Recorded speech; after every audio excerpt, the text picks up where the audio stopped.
What's up my loves, my name is Paige, this is Pages with Paige, and today I'm going to be doing my July wrap up.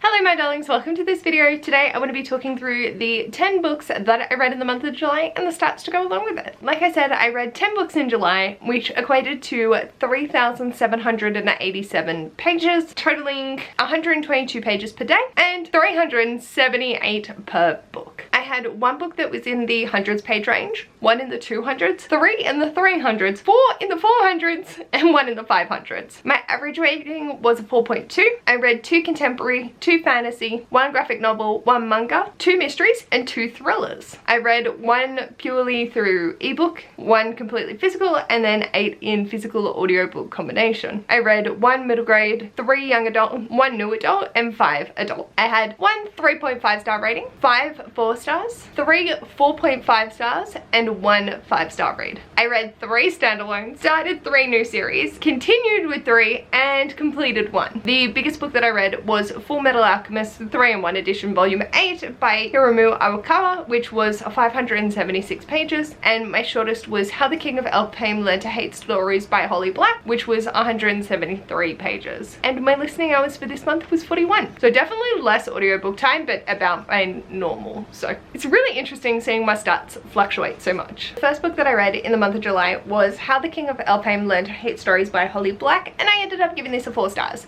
I thought this was a nice addition to the Folk of the Air series, and this was counting for me as finishing off the series.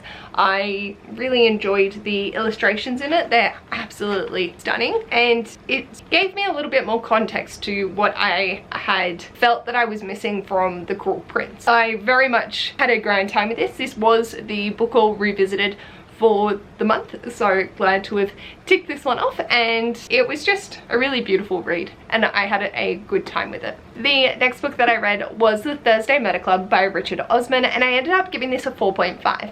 Thinking to it, I'm not 100% sure why I didn't give it a 5 stars, but I think there was something that just lost me at one point, but I really enjoyed this so much. I cried in parts of it. I just felt all of the feelings. I thought it was quite an interesting mystery, and there were a lot of quotes that just made me giggle as well. Whilst I didn't tab anything, there were a lot of moments I was like, hey Ash, listen to this, and he was like losing it.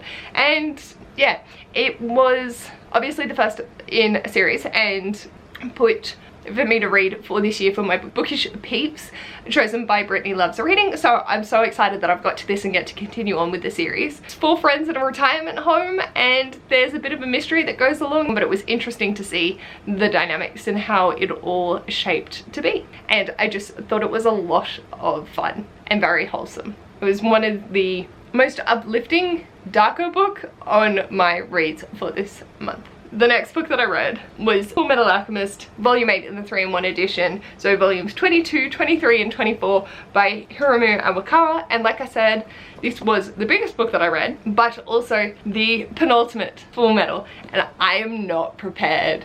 I'm so scared. I am so scared, but I gave this 5 stars. I really love this series.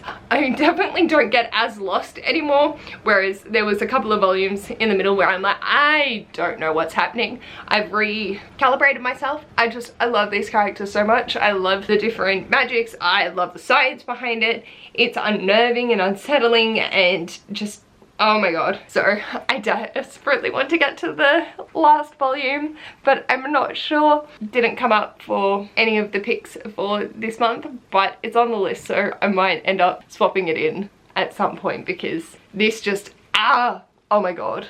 I'm not prepared. At the start of this whole series, we're following the brothers Edward and Alaric as they try to figure out how to get their bodies back. They have experimented with alchemy and it did not go according to plan, but we are so far from that point. We are so just immersed in it. It's fabulous. There is war and oh my lord, I'm not prepared to be broken. Next up, I read Fire by Kirsten Cashore, and it ended up giving this a 4 stars. It didn't have the same resonance with me as Graceling, I felt that I didn't connect as much with the characters for this one. This romantic companion to Graceling. You don't have to read Graceling to love Fire. I believe this is more of a prequel, but I don't know, some elements to it that just didn't hit the same chord, and I wasn't as in the world as I was with Graceling. I still really enjoyed it, but I'm curious to see where this whole series goes because I'm not sure. So I had a really good time with it, and I'm very excited to continue on with the next book. But yeah, this was a bit of an odder one in the sense that I just wasn't really sure where we were going and what was happening. They're still very action-packed and a lot of fun to be able to pick up, but also dealing with some really harder themes as well. Next up, for the monthly bookie one, we needed to have a animal that's in a symbiotic relationship in the title, and so I ended up picking Beowulf by Zach Weinersmith. This was just a middle grade graphic novel that I gave 4 stars to. It was a retelling of Beowulf, and I haven't read the original source material, and I don't think that you have to, but it was just funny seeing this little elementary romp and watching the kids go through their own emotions, and it was a really sweet time. I definitely think that teachers will appreciate this more so, and middle grade students, but it was a good time. I definitely enjoyed it. It's not one that I'm probably going to remember that I read because it was, 1, so random, and 2, just one of those ones that was a really good time when I read it. I can see it appealing to a lot of kids and teachers in understanding, and probably parents, but it wasn't anything that blew my brain out of the water. But I still think it is great if you want to sort of introduce this story to kids, but also see it in an entertaining and educational light. Next up, I finished On a Beautiful Day by Lucy Diamond and ended up giving this a 3.5 stars. This was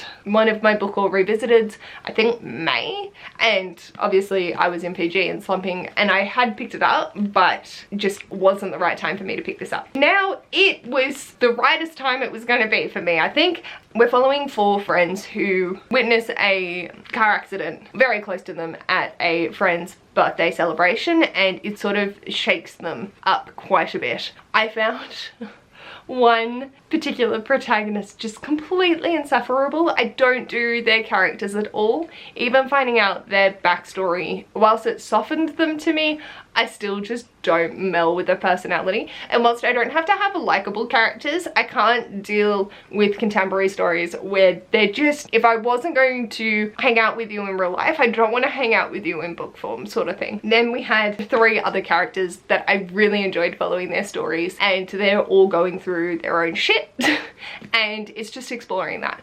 And I do appreciate the character that I didn't like in this, but it just, anytime I was in her chapters, I'm like, can we move on now? And I think it was interesting in navigating adult relationships, how you go about things, asking for help when you're going through serious times. And so it's that sort of navigation that I found interesting and kept me reading, but the whole just generic fiction just doesn't do much for me. I need a little bit more to keep my interest, which was why I was interested in the storylines that were dealing with some harder topics, because that's what resonates with me in a book. So really appreciated that. I think I handled it quite well. Next up, I read Everyone in My Family Has Killed Someone by Benjamin Stevenson, and giving this a 4.5. I had so much fun with this. This was just fabulous. I think there were a few moments that I was like, what? Which just pulled me out of the story, but the way that they break the fourth wall as the narrator just makes me so happy. I love that it's an unreliable narrator that's supposedly reliable, but it's like using those elements of literature that I adore, because you're questioning everything and just not sure what's gonna happen. So we have this narrated by Ernest, and they have like a list of rules that they will follow, the 10 commandments for detective fiction, and it's so interesting seeing them reference back to it and the way that they talk about it. It's just very interesting. The mystery itself was definitely something different, and I didn't expect the ending, which is always a great time. It was such a fun read, and I absolutely blew through it. So going from that to Hideout by Jack Heath, the third in the Timothy Blake series. This is following the cannibal Timothy Blake and the shit that he gets up to. I gave this a 4.5. Oh my lord, they're just woo-wee. Okay, these are not for the faint of heart, and I always have a tendency to eat dinner or lunch while reading these books when I know full well I should not go near food while reading these, because they don't shy away. It's not graphically graphic, but it's still enough to be real uncomfortable. And I love it. I love that it's not afraid to go there. We have hit a point where I'm feeling a little bit concerned that we're going, like, it's a cannibal story. How outlandish can you get? It's just, there are some things that I'm nervous about. So I am picking up the fourth one in August, so we'll see how I get along with it. But I'm very excited. I'm still loving this character. I'm loving the different dynamics, and I loved where we ended up. It was just utter chaos. This whole series is just utter chaos, and that's a nice vibe to have. But yes, cannibal. That's all I got. The next book that I read was The Road Trip by Beth O'Leary, and I ended up giving this a 4 stars. It does definitely lean closer to a 3.5 because there are just the characters, oh my god. Like I said, I don't have to like my characters, but if it's a contemporary and I wouldn't hang out with you in real life, I don't want to hang out with you in book form. And some just, ooh. And this is like, there's some that are just like, what the fuck? It's just, oh my god. So this is following Addie and Dylan, who are in a road trip to their friend's wedding in separate cars, and then there's an accident and they end up having to carpool. And then we're following their story, Addie and Dylan's story of when they first met and their relationship up to this point and what caused the relationship to break down. This is a second chance romance, and if I had have known the catalyst going in, I don't know if I actually would have picked it up. Not because it's a trigger for me, although it definitely would be for some people, but it's not something I don't know how to say without spoilers. But basically, if I was Addie and my partner did that to me, there is no way I would ever get back with her. So it was really hard to then root for them once I found out what had happened. So I think Beth O'Leary did a fantastic job of building their dynamic and their growth straight out of the gate, because if we were following this in a linear structure, there is no way. Nah, I would be tapping out and going, fuck this bullshit. Nah, not happening. So for her to do split timelines and show how much the main protagonists, both Addie and Dylan, have grown since the last time that they were together, and we're starting at the beginning of their relationship, so we work our way through, I think was excellently done, because you can see how much they have grown. But damn, that was a hurdle. And then, oh my god, his best friend, I just want to punch in the face. Insufferable rich white boys, not my thing. Not my thing at all. But given all that, I still really enjoyed it. I really enjoyed seeing Addie and Dylan's dynamic and the way that they had grown so much. I really appreciated Addie's sister and the way that she just, I know that my sister would be that sister, and that made me so happy. I was kicking my feet, just so happy every time. Their best friend that they're trying to get to her wedding for, brilliant. I loved it. And there's an element of just surprise throughout as well. So it was a really good time. It's just, I want to preface that this is not my favorite Beth O'Leary. It is very different from the Flat Chair and the Switch, which I do think a lot of people know that this isn't, but just highlighting that. And then the last book that I read for the month of July was A Good Girl's Guide to Murder by Holly Jackson, and I gave this 4 stars. I am so happy that I got to discuss this with Amy and Danielle for BookStara, because poor Danielle, she absolutely loved this, and Amy and I came on the live and we tore this to shreds,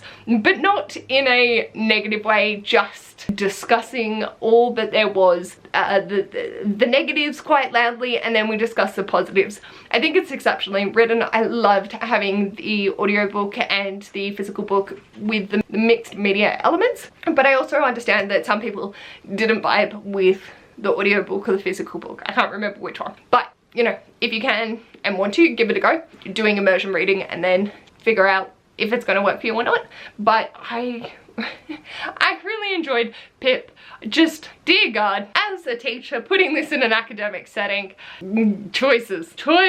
Basically, Amy and I were like, yeah, there's no way that this fucking would have flown as an assessment. She would have been kicked on her high ass 20 seconds out from it. But seeing her determination and connection with Ravi was just super lovely, and I had a really good time with it. Just when we got into the discussion, it was very much, here's the things that we had issue with, but also like, it's really fun, it's well written, it's well plotted, and looking back when we were during the live show, looking back at all the different plot points and looking for particular moments and seeing that it was still all tied together from the beginning really just reaffirmed the solid 4-star read rather than pushing it down. I think it's an excellent book club book as well. So this plus Beowulf was the things that I read in the month of July, and this is a pretty decent stack. I'm very happy. Oh, let me know in the comments what was one of your favorite reads of July. Did you have a good reading month? What did you get up to? Let me know in the comments anything you want to let me know, and if you like this video, feel free to give it a big thumbs up. And if you'd like to see more of this mess, feel free to subscribe. I'll hopefully see you in my next video. Bye!